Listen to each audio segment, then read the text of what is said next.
basic sword characters, which has a quite big range. Right, right.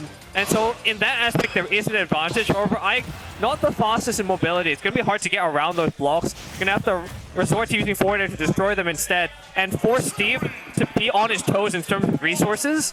So let's see how they play around these blocks. Is already being set up right here. Certainly, and already starting out, putting out those blocks there, wanting to keep GP out, but now Gaia already starting to pill up this damage here with an up smash too, 64%, looking to end this early here, and already now just wants to go ahead and finish this off, and now GP starting to fight back a little, start with a nair into an up there, and Gaia just intercepting it there with an anvil.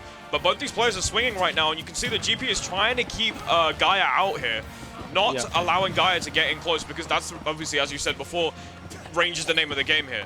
Ike wants to keep, you know, Steve out in this scenario, and, you know, Gaia will have to try and find a way. And that minecart, too, being a very pivotal part of this matchup in, you know, in many respects. Anyway. Yeah.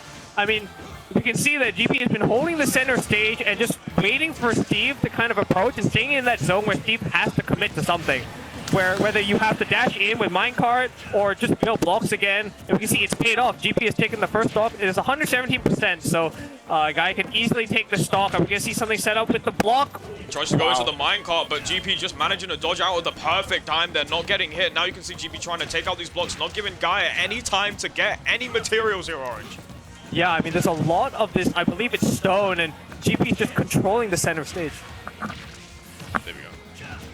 Controlling the center stage, forcing it into the corner and waiting for the approach to swing with that nair or forward air.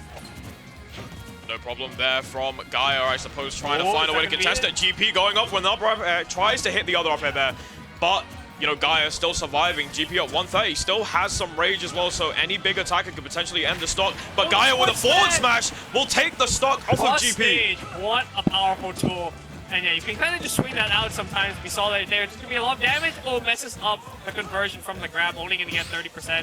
But there's going to be more. Are we going to see? Oh, here we go. There we go. There's the loops. Well, that was almost true as well. So you have to be kind of careful about how you get out of that situation. GP trying to find their footing right now as Gaia building blocks around, covering most of his options, getting that up smash as well. GP in a very, very tough situation.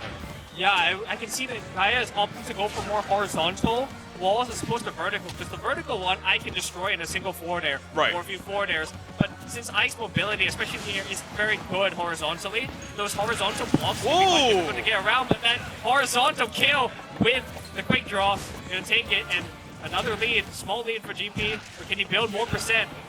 GP finding these gaps, these incredible gaps, and getting those kills, but Gaia able to use the diamond to make it even, and now we're down to one stock apiece in this game one, and now Gaia's already building this damage once again. Those ladder combos coming out with the help of that small platform, and throwing out that minecart once again to try and throw GP off guard here, but it's using this, you know, using PS2 as a playground right now to just build some, you know, realizes that he can't get those items when GP is constantly on him, so to build any space away would probably be the best thing. Yeah, Gaia's going for a lot of anti-airs with his forward air and back air to stuff GP out in the air. Because we know that Ike loves the aerial approach just like that, the air to the forward air. And so all these preemptive back airs and forward airs from Gaia, I've been putting in the work, but this is starting to look very dicey.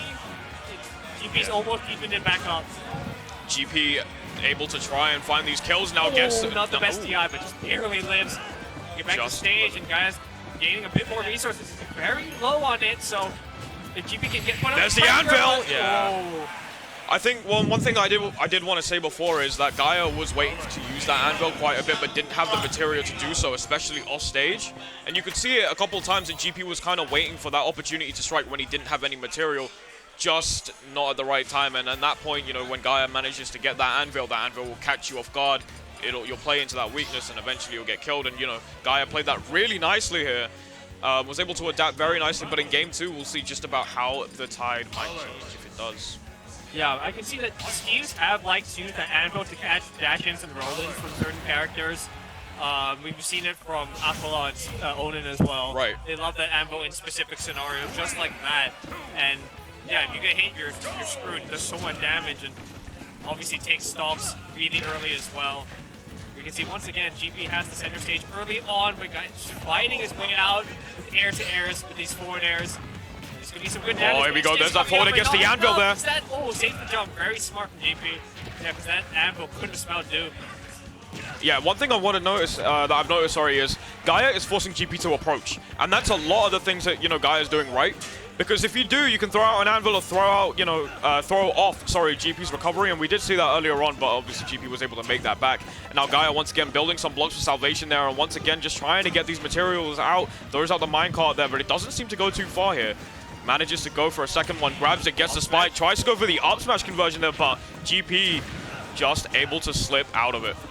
Yeah, I mean, this kind of two-part wall where one's on the ground and one's a bit closer to Gaia in the air is a bit more difficult for Ike to deal with, as we've seen, instead of just the straight double stack.